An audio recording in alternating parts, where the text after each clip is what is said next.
నమస్కారం, welcome to I dream ధర్మ మార్గం కార్యక్రమానికి స్వాగతం. నేను మీ విజిత. నమస్కారం గురుగారు. శ్రీమాత్రే నమః. గురుగారు, చాలా మంది పూజల విషయానికి వచ్చేసరికి ఇంట్లో నిత్యం దీపారాధన చేస్తుంటారు, ఆలయానికి వెళ్ళడానికి వీలు పడదు. అలాంటి వాళ్ళు శివుడికి అభిషేకం చేయాలన్నా లేదా ఇంకా వేరే దేవుళ్ళకి ఎవరికైనా అభిషేకాలు ఇలాంటివి చేయాలన్నా విగ్రహం ఉండాల్సిందే అని విగ్రహాలు తెచ్చి ఇంట్లో పెట్టుకుంటారు. ఎవరో ఒకరు చూసి అలా విగ్రహాలు ఇంట్లో పెట్టడం తప్పు, అసలు నువ్వు పూజలు చేయడం కాదు కదా, పెద్ద దోషము, ఏదో ఒక చిన్న బీజం నాటిపోతారు వాళ్ళకి. దానికి టెన్షన్ పడిపోతుంటారు, నిజంగా విగ్రహం పెట్టుకోవద్దేమో, ఇలా రకరకాల సందేహాలు ఉంటాయి. ముఖ్యంగా శివలింగం ఇంట్లో పెట్టుకోకూడదని అంటారు. మరి శివయ్యకు అభిషేకం చేసుకోవాలంటే ఆలయానికి వెళ్ళడం కుదరదు కాబట్టి ఇంట్లో ఉండాల్సిందే కదా అని ఆలోచించే వాళ్ళు కూడా ఉంటారు. పెట్టొచ్చు అంటారా గురుగారు ఇంట్లో శివలింగం?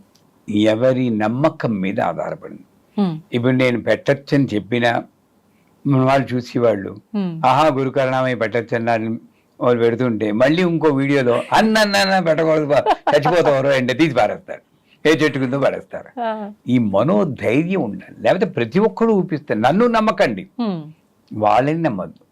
మీ గట్ ఫీలింగ్, ఆ శివలింగం లేకుండా నేను ఉండలేను అన్న స్థిరమైన అభిప్రాయం రాండి, ఏమైనా పర్వాలేదు అని ఆ భక్త కన్నప్పలాగా ఆయన నోట్లో నీళ్లు పోసుకుని పుక్కిలించి ఉమ్మేడండి శివలింగం మీద. అప్పుడు ఆయన భావన ఏంటి? నాకు పాపం వస్తుందా? కాలు తీసి పెట్టుకున్నాడు మార్క్ కింద. ఎక్కడా భావం లేదు. నా శివయ్య కంట్లో రక్తం కారుతోంది, నా శివయ్య బూజుపట్టున్నాడు. ఈ భావంతో చేస్తే నువ్వు ఎంత విగ్రహం పెట్టుకున్నా శివలింగం పెట్టుకున్నా, ఆ గుబ్బాలమ్మ అని ఇంత రాయి తీసి పెట్టుకున్నా, ఏ రూపంలో పెట్టుకున్నా నిన్ను రక్షించేవాడే భగవంతుడు. సో నాకు వాళ్ళు చెప్పారు వీళ్ళు చెప్పారు వాళ్ళని బ్లేమ్ చేయడం తప్పు, మనదే తప్పు. ఎందుకు వినాలి? నాకు శివలింగాన్ని పెట్టుకోవాలంటే నీకు ఎందుకు అనుమానం వస్తుంది? శివుడు శ్మశానవాసి. ఆ శ్మశానం నా ఊరు చివరో, ఇప్పుడు ఊరు మధ్యలోనే ఉంటున్నాయి శ్మశానాలు, అప్పుడు ఊరు చివర ఉండేవి. ఊరి మధ్యలోనూ ఉన్న శ్మశానం కాదు ఆ శ్మశానం, ఇది శ్మశానం. దేహంలో ఇది మేర అంటారు, అందుకే విభూతి పెట్టుకుంటాం. అంటే ఏమిటి? ఎప్పుడైనా ఇలా అయిపోవాల్సిందే నేను, ఎవరైనా సరే. అది నాకు గుర్తు తెస్తున్నాడు, వీడే శివుడు. భూత భవిష్యత్ వర్తమాన కాల రూపంలో ఉన్న త్రినేత్రుడే శివుడు. ఎక్కడున్నాడు శివుడు అంటే? శ్మశానం అంటే ఇది కాదు, అది కాదు, ఇది. అది అర్థం చేసుకుంటే నాకు భయం ఉండదు. చెప్పేవాడు శ్మశానంలో ఉన్నాడు, కోపంతో గంతులు వేస్తూ ఉన్నాడు, మనకి భయం శివుడు అంటే. పోనీ మీరు చెప్పారు ఆలయానికి వెళ్తున్నారని, అక్కడ కూడా వెళ్ళకపోతే ఆయనకైనా కోపం వస్తుందని వెళ్ళి వాళ్ళు చాలా మంది ఉంటారు. వెళ్ళాక ఆ ప్రసాదాన్ని మళ్ళీ ఇంటికి తీసుకురాకొద్దా? నిజమైన గురుగారు అంటూ చెప్తున్నాను. ఆకోదట్టా అన్నాను కానీ ఆకోదు అనలేదు. ఆ తెల్ల పువ్వు ఏదో ఇస్తారు, ఇస్తే మరి ఇంటికి తీసుకురాకూడదు అనుకుంటున్నారు మనం. ఇంటికి తీసుకొస్తే అశుభం, శ్మశానం. అది తీసుకెళ్లి నందీశ్వరుని పెడతాడు. అంటే వాళ్ళు పోయినా పర్లేదు, సాడిస్టిక్ ఫీలింగ్ కదా, లాజికల్ గా ఆలోచించే. నువ్వు ఏం చేయాలి? తీసుకెళ్ళి బయట పడేయాలి. నంది మీద పెడితే ఆయన ఇవ్వాలి పాపం. అది ఏం చేయదంటే ఇంటి బయటకెళ్ళి మరి ఎటు చూసినా నువ్వు మనం చేసేది ఎక్కడో ఫాల్ట్ ఉంది. అంచేత ఇక్కడ ప్రాబ్లం ఏంటంటే ఇంట్లో చేసుకుంటున్నానా, వీధిలో చేసుకుంటున్నానా, ఆన్లైన్లో చేసుకుంటున్నా, అది కాదు ప్రాబ్లం. శివుడు అంటే నాకున్న కాన్సెప్చువల్ ప్రాబ్లం, ఇది మా మూలం. దీనికి ఎవరూ కర్తలు కాదు, మనమే కర్త. శివుడు శ్మశానవాసి. శివలింగము అనేది తాంత్రికంగా వేరే అర్థాలు ఉంటాయి, కొన్ని చోట్ల కొన్ని చెప్తారు. అంటే ఆడవాళ్ళు శివలింగాన్ని ముట్టుకోకూడదు, అది పరపురుషోత్త సమానం, అలా ఇస్తారు నిర్వచనాలు. దాని గురించి మనం వెళ్ళకూడదు, తిట్టేస్తారు. అందుకని అలా చెప్పి శివలింగాన్ని ముట్టుకోకూడదు అంటారు. అసలు ఇంకొంతమంది శివలింగానికి అభిషేకం చేయకూడదు, రుద్రం చదవకూడదు, ఆడవాళ్ళు ఏం చేయకూడదు. ఇదేదీ కాదు. ఒకవేళ నిజంగా అదే నిజమైన ఏదైతే అవుతుంది, నేను ఆ శివయ్యకి అభిషేకం చేయకుండా ఉండలేను అని చిన్న శివలింగం తెచ్చుకోను. యాక్చువల్గా చెప్పాలంటే శివలింగంలో పానబట్టం ఉంటుంది. ఇక్కడ శివుడు, ఇదేమో ఫీమేల్ అమ్మవారు, ఇదేమో అయ్యవారు. దాంపత్యాన్ని అభివృద్ధి చెందించేదే శివలింగం. శ్మశానం అనుకుని మానేస్తున్నారు మన వాళ్ళు. అవును. రెండూ కలిసి ఉంటాయి. ఇక్కడ అమ్మవారు ఉంటారు, అక్కడ ఏవారు ఉంటారు. ఇద్దరికి ఒకేసారి అభిషేకం చేసే అదృష్టం శివలింగంలో ఉందర్రా బాబు, ఎందుకు వదులుకుంటారు? గురుగారు నిజంగా ఎంత అర్థం ఉంది దీంట్లో, ఎంత మూర్ఖంగా ఆలోచిస్తున్నారు. అది మూర్ఖత్వం అనలేదు, అది కూడా ఎందుకు అనుకోవాలి? వాళ్ళకి పాపం ఎక్కడో చదువుతారండి, ఏదో చేస్తారు, బలహీనంగా కొట్టుకుంటూ ఉంటారు, వీళ్ళే తప్పులు చేస్తారు. ఇప్పుడు నాకు వచ్చి ఎవరైనా సరే నువ్వు ఇలా బాహాటంగా మంత్రాలు చదివిస్తున్నావు, చాలా పాపం అంటే, ఆహా అలాగా, మీ స్కూల్ ఆఫ్ థాట్ అది, నా స్కూల్ ఆఫ్ థాట్, నా గురువు ఇలా చెప్పారు, పర్లేదు 70 ఏళ్ళు బతికేనా, ఇంకెన్నాళ్ళు పోతాం, బతుకుతాం, అంతే. గుండు వికలాన్ని బతికాం, బ్రహ్మాండమైన లైఫ్ ఉంది. Why should I fear? ఆ ఆత్మస్థైర్యం లేకపోవడమే లోపం. అంచేత అదొకటి. ఈ శివలింగాన్ని తెచ్చుకున్నాక సింప్లెస్ట్ పూజ శివలింగాన్ని చేయొచ్చు. ఎందుకంటే బోళాశంకరుడు అన్నాడు, అభిషేక ప్రియ అనుకోడు. కానీ లేక విష్ణుమూర్తి అంటే కోపం కాదు, ఆయన్ని ఆరాధిస్తాం, ఏలకుల మాల పూజ అని చెప్పి చాలాసార్లు చెప్పుకున్నాం. ఆయన అలంకార ప్రియ, ఓహో పూలు దండలు వేసేసి భోగాలు చేసి అలంకారం చేయాలి, భోగాలు చేయాలి. అమ్మవారేమో స్తోత్ర ప్రియ. ఇందాకనే షూటింగ్ ముందు అనుకున్నాం, ఆడవాళ్ళని కాస్త పుడితే చాలు ఐస్ అయిపోతారు, అది తెలియక అపహరిస్తున్నారు మా వాళ్ళు అనుకున్నాం. లాజిక్ మిస్ అవుతున్నారు, లాజిక్ మిస్ అయిపోతుంది. కాస్త బాగుంది, ఆ చీర బాగుంది, చాలా బాగుంది అనుకుంటే అయిపోద్ది. అందుకని అమ్మవారు స్తోత్ర ప్రియ, విష్ణువు అభిషేక అలంకార ప్రియ, శివుడు అభిషేక ప్రియ. ఆ అభిషేకం కూడా ఆయనతో పంచామృతాలు పోయి అది పోయి ఇది పోయి అంటలేదు, మనకోదో వెరైటీగా ఉంటే బాగుంటుంది, తృప్తి కోసం చెప్తున్నాం. అందులో గంధోదకంతో చేయొచ్చు, గంధంలో నీళ్ళలో గంధం వేసేయచ్చు, విభూది ఉదకం అంటే విభూది వేసేయచ్చు, రుద్రాక్షలు వేసేయచ్చు, బిల్వాల పత్రాలు వేసేయచ్చు, ఆసకరికి మామూలు మంచినీళ్లు పోసేనా చేయొచ్చు. ఆయనకి కావాల్సింది ఓం నమ శివాయ, భక్తితో కృతజ్ఞత తెలపడమే. అది ఏమి సింపుల్ గా చేసుకోవచ్చు. అటువంటి శివయ్యని చూసి భయపడుతున్నామా? సో హాయిగా శివలింగం ఇంట్లో పెట్టుకోవచ్చు. విగ్రహాలు కూడా మనం అనుకుంటే రావు, కొనుక్కోం మనం. అమ్మవారికి దయ ఉంటేనే మన ఇంటికి విగ్రహం వస్తుంది. విగ్రహం ఇంతే పెట్టుకోవాలి, అంత పెట్టుకోకూడదు, ట్రాన్స్ఫార్మర్ తీసుకొచ్చి ఇంట్లో పెట్టుకుంటావా అని కొంతమంది చెప్తూ ఉంటారు. నిజంగానే పొరపాటు నేను ట్రాన్స్ఫార్మర్ తెచ్చి పెట్టుకున్న ప్రేమతో, వేరే విధవ నా శక్తి ఏదో తెలియకుండా పెట్టుకున్నాడు అని ఆవిడ చల్లబడి ఐస్ కూలర్ లా కాపాడుతుందని నమ్మకం నాకుంది కాబట్టి నేను ట్రాన్స్ఫార్మర్ కూడా భయపడను. దానికి భయపడి వాళ్ళు అదో ట్రాన్స్ఫార్మర్ ఇది మామూలు అనుకుంటా. ఇది ఈ లాజిక్లు ఏవి లేవండి. అంతా ఆవిడే చేస్తుంది అని అనుకున్నప్పుడు, ఈ మాట్లాడించింది ఆవిడే అనుకున్నప్పుడు మనకి ఏది కాకపోతే అక్కడ ఒకటి ఉంది, ఇంత పెద్ద విగ్రహం పెట్టుకుంటే నాకు 4 కోట్లు వస్తుందని 10 కోట్లు వస్తాయి అలా చేయకూడదు. బాగుంది కాస్త ఈ మాత్రం ఉంటే గానీ నాకు కనెక్ట్ అవ్వలేకపోతున్నా. ఇంత విగ్రహం ఉందనుకోండి, ఏం కనెక్ట్ అవుతాను దాంట్లో? ముక్కు మొహం ఏం తెలియదు, అన్ని అలుక్కుపోయి ఉంటాయి, వేళ్ళు సరిగ్గా కనపడవు. అంచేత అన్నీ కనబడేంత రీజనబుల్ హైట్ లో ఏ విగ్రహమైనా ఇంట్లో పెట్టుకోవచ్చు. రూపులో అమ్మవారితో కనెక్ట్ అవ్వచ్చు, శివలింగం రూపంలో పెట్టుకోవచ్చు, శాలిగ్రామం రూపంలో పెట్టుకోవచ్చు, ఏ రూపంలో ఒక రూపం. ఈ గిరిజనులు ఏం చేస్తున్నారండి, చిన్న రాయి ఉంటుంది, ఆ రాయిని పెట్టుకుని అదే ఆ నమ్మకంతో మనం చేసినప్పుడు ఏది చెడు కాదు. గురుగారు, చాలా మంది విగ్రహాలని పూజ రూమ్ లోనే కాకుండా ఇంట్లో హాల్లో డెకరేటివ్ ఐటమ్స్ గా కూడా పెట్టుకుంటూ ఉంటారు కదా, బెడ్రూముల్లో, హాల్లో, మనం కూర్చునే సిట్టింగ్ ఏరియాల్లో అలా పెట్టుకోవచ్చు అంటారా? తప్పేం లేదంటారా గురుగారు? మీరు ఈరోజు ఏంటి షష్ఠే సప్తమ తెలియదు, విరకాట పెట్టడానికి నిర్ణయించుకుని మొదలు పెట్టినట్టున్నారు. నన్ను అడిగితే అలా పెట్టడమే కరెక్ట్. లాజికల్ గా చూడండి, మనమేమో మామూలు ఇళ్లలో భార్యాభర్తలు వాళ్ళు ఏకాంతంగా బెడ్రూమ్ ఉండాలి, పిల్లలకి వాడికో స్టడీ రూమ్ ఉండాలి, వీళ్ళకో స్టడీ రూమ్ ఉండాలి, గెస్ట్కో స్టడీ రూమ్. పాపం విష్ణుమూర్తి, లక్ష్మీదేవి, శివుడు, పార్వతి, వినాయకుడు వీళ్ళందరికీ ఏకాంతం అక్కర్లేదు కదా. వాడి ప్రాణంతో ఉన్నారంటే ఒక వేర్ హౌస్ లో చేసి పెట్టేసుకుంటున్నాం మనం పూజని, స్టోర్ రూమ్.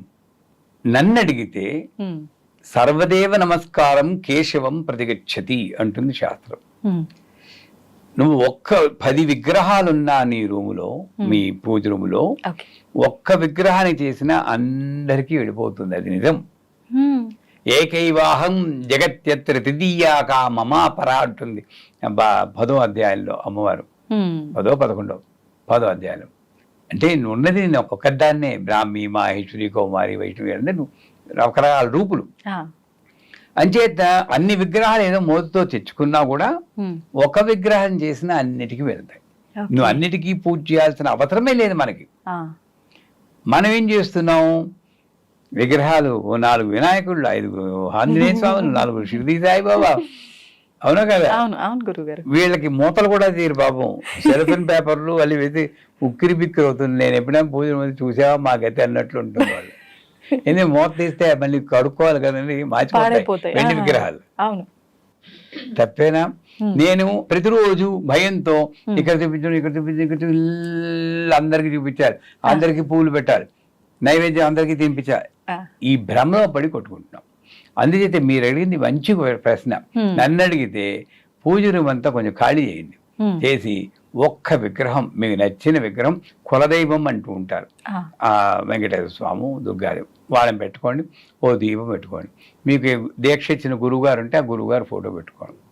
మిగతా విగ్రహాలన్నీ వీళ్ళందరినీ పిల్లల రూముల్లోనూ, పిల్లలు మీ ఇంట్లో పిల్లలు ఉంటారు, వంటింట్లో ఉండాలి. వంటింట్లో కూడా అక్కడ సమయపుర అమ్మ అని ఒక అమ్మవారు ఉన్నారు, ఆవిడ అక్కడ ఉంటే చాలా మంచిట, అగ్ని జ్వాలలా ఉంటుంది, అక్కడ చైతన్యవంతమైన ఫుడ్ తయారవుతుంది అంటారు. ఏదైనా సరే అన్నపూర్ణేశ్వరి విగ్రహాన్ని అక్కడ పెట్టుకోవాలి, ఆవిడ రక్షణ వల్ల అమృతం అవుతుంది. సరస్వతి దేవి విగ్రహాన్ని మన పిల్లల రూపంలో పెట్టుకోవాలి. వాళ్ళకి ఒరేయ్ అమ్మవారు ఉంది, పొద్దున్న ఏదో ఒక దానం పెట్టుకుంటే పెట్టనంటారు, కానీ మర్నాడు కొంచెం భయం ఉంటుంది, ఒకసారి ఇలా పడేస్తూ ఉంటారు. మెల్లిమెల్లిగా కొంచెం పూజలు నేర్చుకుంటాం. సో ఇలాగా మన ఇంట్లో పిల్లల్ని కూడా మనం మార్చుకోగల శక్తి ప్రతి విగ్రహాన్ని అన్నింటిలో మన ఎంట్రన్స్ లో వారాహిదేవి విగ్రహం పెడితే లోపలికి నెగిటివ్ ఎనర్జీ రాకుండా దుర్గాదేవి, హనుమంతుడు, దుర్గాదేవి, గణపతి, ఈ 3 విగ్రహాలు ఎంట్రన్స్ లో పెడితే లోపలికి వచ్చే శక్తిని అవి చెక్ చేస్తూ ఉంటాయి. వీధి షోలో ఉన్నా కూడా ఈ 3 విగ్రహాల్లో ఒక విగ్రహం పెట్టమంటారు వాస్తులో. అంచేతే లివింగ్ రూమ్ లోనేమో వీళ్ళ ముగ్గురులో ఒకళ్ళని హాయిగా వాళ్ళు అమ్మయ్య మాకు థ్యాంక్స్ చెప్పుకుంటాడు దేవుడు, గురుకరణామయ్య చెప్పారు, మాకు కొంచెం ఫ్రీడమ్ వచ్చింది అనుకుంటారు. వీళ్ళందరినీ డిస్ట్రిబ్యూట్ చేయండి. అప్పుడు ఏంటి, నాకు పూజ రూమ్ కాదు, ఇల్లే దేవాలయం అవుతుంది. మనం ఆ ఛాన్స్ పోగొట్టుకుంటున్నాం. ఇక్కడ మాత్రం నేను ఒకసారి చెప్పాను, అనియన్ అపరిచితుడు అని సినిమా వచ్చింది కదా, విక్రము ఎలా ఉంటాడు, ఇలా తిప్పేటప్పుడు వాడి మారిపోతుంది. మనం అందరం అపరిచితులమే, పూజ గదిలో మాత్రం ఇలా ఉంటాం, బయటకు వచ్చేటప్పటికి ఏమవుతుందని మనకి. అవునవును, నేను ప్రతి రూములోనూ ఒక విగ్రహం పెడితే ఈ అపరిచితుడు చచ్చిపోతాడు. భయం ఉంటుంది ప్రతి అమ్మో. గురుగారు, ముఖ్యంగా ఇప్పుడు మనం మాట్లాడుకున్నట్టు హాల్లో, ఇంట్లో, వేరే ప్లేస్లలో కాకుండా పూజ గదిలో పెట్టిన విగ్రహాలని మనం కొత్త విగ్రహాలు తెచ్చుకుంటాం. అలా కొత్త విగ్రహాలు తెచ్చుకున్నప్పుడు పాత విగ్రహాలని, పాత దేవుడి ఫోటోలని ఏం చెయ్యాలి అని చెప్పి ఒక సందేహం అయితే ప్రతి ఒక్కరిలో ఉంటుంది గురుగారు. నిజంగా ఆ పాత విగ్రహాలని ఏం చేస్తే బాగుంటుంది అంటారు గురుగారు, తెలియజేయండి. నేనేంటే ఏదో యాదృచ్ఛికంగా ఓ చెయ్యో కాలం విరిగిపోతుంది అనుకోండి, ఆ విగ్రహానికి న్యాయంగా విశాఖపట్నం వెళ్ళారా ఎప్పుడైనా? అక్కడ కనక మహాలక్ష్మి గుడి ఉంది. ఈ 2 చేతులు ఉండవు, మామూలుగా మొండిగా ఉంటుంది. ఎందుకని గురుగారు అలా? అది ముస్లిమ్స్ కాలంలో వాళ్ళు దొంతం చేశారు. 2 చేతులు, చెయ్యి అంగవిహీనంగా ఉంటుంది. మరి అలా పూజలు బ్రహ్మాండమే. అక్కడ పూజ చేస్తే ఇంక కోట్లే మీకు, చాలా బాగుంటుంది, మంచి శక్తివంతం. మరి ఆవిడ చేస్తున్నారు, మన ఇంట్లో విగ్రహం ఒక వేలుకు వచ్చో ఇలా అయినా ప్రారంభిస్తున్నాం. ఎక్కడో తేడా ఉందా? ఎక్కడ మన ఆలోచనలో తేడా ఉంది, ఆలోచనలోనే తేడా ఉంది. పూరి జగన్నాథ విగ్రహం కూడా పూర్తిగా పెద్ద ఏం కనబడదు. సో ఆ రకంగా చూస్తే ఒకవేళ విగ్రహం కొంచెం ఏదో కాస్త విరిగినట్టు అనిపిస్తే మనం బలహీనం కాబట్టి ఎప్పుడు దృష్టి వేలు విరిగింది అనుకుంటాం. ఒకటి దాన్ని మర్చిపోవడానికి కొంచెం పక్కన పెట్టేసి అలాగని పూర్తిగా పాడైగా వీళ్ళు ఏం చేస్తుంటారు, ఎక్కడ చదువుతారో తెలియదు, ఏ వీడియో చూస్తారో తెలియదు, ఆ విగ్రహాన్ని చెట్టు కింద పడేస్తారు. తప్పేనా? అవును. ఇన్నాళ్ళు నువ్వు పూజ చేసేవా, నీ సంసారాన్ని రక్షించిందా?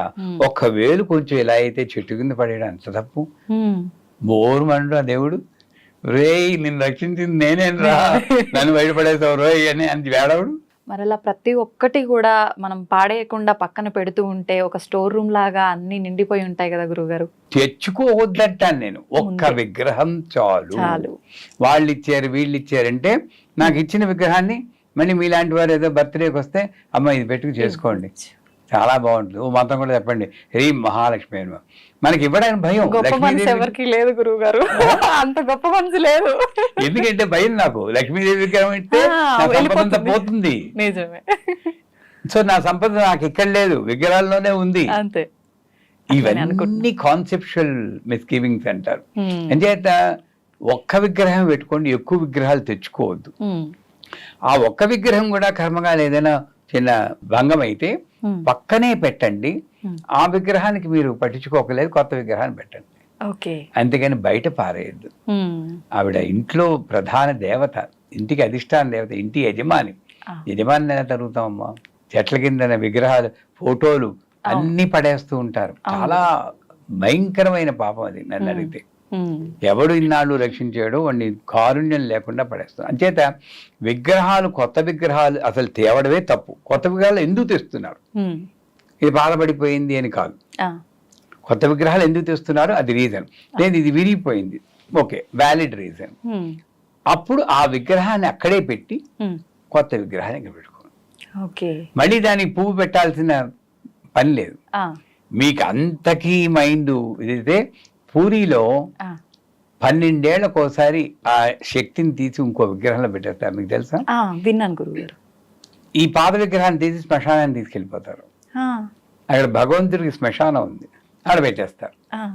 ఈ విగ్రహం ఇంకా దీంట్లో శక్తి లేదు. పోనీ అదేదైనా మీకు తెలుసుకుని ఈ పాత విగ్రహం ఉన్నది మయా ఆవాహితేభ్యో సర్వదేభ్య దేవతాభ్యం అని చెప్పి ఇలా చూపించి దీంట్లో ప్రవేశించుగాక అని చెప్పి మైండ్ దాంట్లో సెట్ అయిపోయి ఇంకా అది మామూలు వేగి అలాగనే చేసుకో, ఏదో చేయండి. కానీ విగ్రహాన్ని మాత్రం, పాత విగ్రహాన్ని బయట పారేయకూడదు.